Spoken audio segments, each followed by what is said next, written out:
नेमकं काय घडलं होतं कोर्टात या निकाल सुनावताना आपण जाणून घेऊया। आमचे प्रतिनिधी अजित मांढरे यांच्याकडून। अजित, 376 ई कलमांतर्गत त्यातही गँगरेप सारख्या प्रकरणामध्ये निकाल सुनावण्यात आलेला आहे। देशातली पहिली फाशी ठरलेली आहे। खूप ऐतिहासिक निकाल होता खरं म्हणजे। काय कशा प्रकारचं वातावरण होतं कोर्टात हा ऐतिहासिक निकाल सुनावताना? हेमाली, सर्वात आधी म्हणजे हे 3 आरोपी होते। ह्यांना जेव्हा सकाळी न्यायालयात आणण्यात आलं होतं, काल 376 ई नुसार या 3 आरोपींना दोषी ठरवलं होतं न्यायालयाने। आज जेव्हा त्यांना कोर्टामध्ये आणलं तेव्हा त्यांच्या चेहऱ्यावर काही नव्हतं की आपल्याला आज फाशी होऊ शकते, हे त्यांना माहीत होतं। त्यांच्या वकिलांनी त्यांना सांगितलं होतं।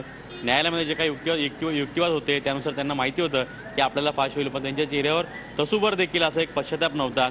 पुढे जाऊन संपूर्ण युक्तिवाद झाला। त्यांच्या वकिलांनी नवीन एक युक्तिवाद केले, काही ॲप्लिकेशन्स केले हा खटला लांबवण्याकरता, पण कोर्टाने आणि उज्ज्वल निकम यांनी सर्व त्यांचे जे काही हातखंडे होते सगळे काही हाणून पाडले।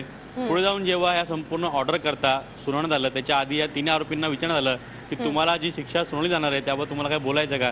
त्यावेळी तिघांनी रडायचं नाटक केलं। वाटलंही सगळ्या पत्रकारांना की हे जे आरोपी ते रडले, पण न्यायालयाशी बोलल्यानंतर, न्यायाधीशांशी बोलल्यानंतर मागे जेव्हा ते जाऊन आरोपींच्या बॉक्समध्ये बसले त्या ठिकाणी जाऊन ते एकमेकांना बघून हसत होते। संपूर्ण युक्तिवाद झाला। कोर्टाने न्यायालयाने निकाल दिला। न्यायालयाने स्पष्ट केलं की त्यांना पुढे बोलवलं की तुम्हाला फाशी शिक्षा देण्यात आलेली आहे। हे सांगितल्यानंतर देखील ते तिघं एकमेकांकडे बघून हसत होते, जेणेकरून संपूर्ण आपल्या लक्षात पाहिजे की न्यायालयाने त्यांच्या जो निकाल दिलेला आहे त्या निकालामध्ये जेव्हापासून न्यायालय हा खटला सुरू आहे तेव्हापासून या 3 आरोपींचं जे बिहेव आहे, जो स्वभाव आहे, जी वागणूक आहे न्यायालयातली, ती देखील नमूद केलेली आहे।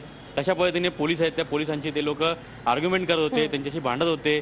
न्यायालयासमोर खटला चालू असताना एकमेकांना शिव्या देणं किंवा कोर्टामध्ये मोठमोठ्याने ओरडणं, अशा पद्धतीचे जे एक गुन्हेगार असतात, जे एकदम गुन्हेगार प्रवृत्तीचा यांचा स्वभाव आहे किंवा गुन्हेगार प्रवृत्तीचेच हे लोक आहेत, हा त्यांनी दाखवून दिला होता। न्यायालयाने सगळ्या गोष्टी रेकॉर्डवर घेतलेल्या आहेत। निकाल देताना त्यांनी स्पष्टपणे सांगितलं आहे की ह्यांनी ज्या पद्धतीने ज्या मुलींवरती रेप केलेले आहेत, गँगरेप केलेले आहेत, जवळपास 17 गुन्हे यांनी कबूल केले आहेत, पण 17पैकी फक्त 2च गुन्हे समोर आलेले आहेत।